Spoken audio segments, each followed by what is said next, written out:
नमस्कार. रेक्स बॉटॅनिक्स परिवारातर्फे आपलं हार्दिक स्वागत आहे. मी भाविन ठाकरे, रेक्स बॉटॅनिक्स प्रतिनिधी. आज कांदा उत्पादक शेतकरी सुनील नाना देसले यांच्याकडे आपण कांद्याच्या प्लॉटवरती आलेलो आहेत. शेतकरी मित्रो, आपण पाहू शकता की आज रोजी ही जी जमीन आहे ही माळरान जमीन आहे.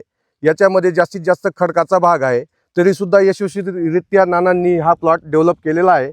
आणि रेक्स बॉटॅनिक्स कंपनीचं लिक्विड फर्टिलायझर यांनी जास्तीत जास्त प्रमाणात वापर करून मिश्र खताचा वापर कमी करून जास्तीत जास्त उत्पादक क्षमता वाढवण्याचा प्रयत्न केलेला आहे. तरी आपण त्यांनाच विचारू की नानांनी कशा पद्धतीने हा प्रयोग केलेला आहे आणि एवढा चांगला प्रकारे हा प्लॉट डेव्हलप केलेला आहे.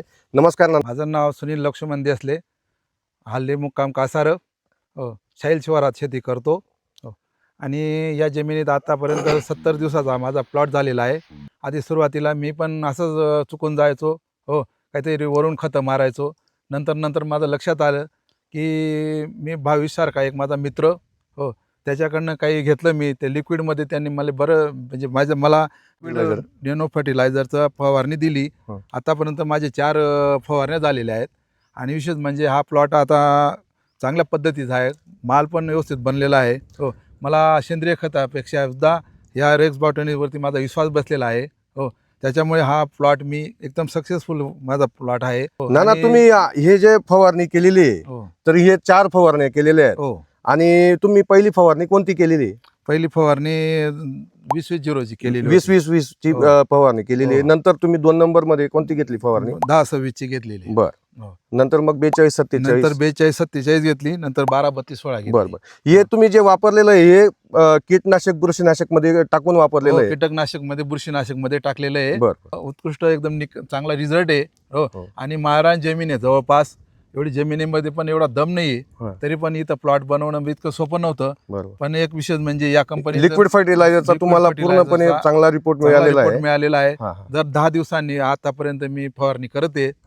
कांद्याची साईज पण आता काही ना काही बनून गेलेली, एकदम सक्सेसफुल प्लॉट आहे. नाना, आपण पाहू शकता की आज रोजी कांद्याची जी पोझिशन आहे याच्यामध्ये तुम्हाला पातीची संख्या, मानेमध्ये वाढ आणि खाली कंदमुळामध्ये पण चांगल्या पद्धतीने फुगवण होते आणि मुळ्यांची संख्या ही चांगली पद्धतीने आहे. म्हणजे एकंदरीत विषय जर असा पाहिला आपण तर आज रोजी तुमचा कांदा हा परफेक्ट फुगवणच्या कंडिशन मध्ये येऊन गेलेला आहे. 70 दिवसाचा आहे. अजून तुमचा कांदा कमीत कमी एक 20 ते 25 दिवस घेईल. त्याच्यानंतर तुम्हाला हा मार्केटमध्ये अवेलेबल करून देता येईल.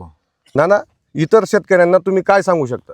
माझ्याकडनं एकच मार्गदर्शन राहील की जे मी वापरलं या 2 महिन्यात, मला एक अनुभव आला की या कंपनीकडनं आपण जे बी घेतलं त्याच्यातनं आपल्याला काहीतरी एक बेनिफिट मिळालेला आहे. आपण फक्त काय घेतो, युरिया घेतो, सुप्लाय घेतो, सुपर फॉस्फेट घेतो, टाकतो, असं वाटतं काहीतरी काळवटी काहीतरी माल बनतो, त्याच्यावर विश्वास ठेवू नका. याच्यात या कंपनीमध्ये एक पॉवरफुल असा बेनिफिट आहे आपल्याला. इथं शेतकऱ्यांना सांगण्याचं माझं एकच ध्येय राहील, एकच हेतू राहील. साक्री तालुक्यात एक पुरोगामी तालुका आहे. सांगण्याचा हेतू एकच आहे लोकांना, याच्यातनं आपल्याला 2 पैसे मिळतील आणि आपली उन्नतीला आणि कमी खर्चात जो आपण सेंद्रिय खत, आपलं रासायनिक खत वापरतो त्याच्या एवढे पैसे टाकतो आपण 2-3 हजार एक बॅगेला. इथं जर 2000 रुपयामध्ये आपली फवारणी होत असेल तर तुम्ही आपल्या सांगण्याचा हेतू एकच आहे की तुम्ही याच्यावर विश्वास ठेवा, एक वेळ तरी वापरून बघा.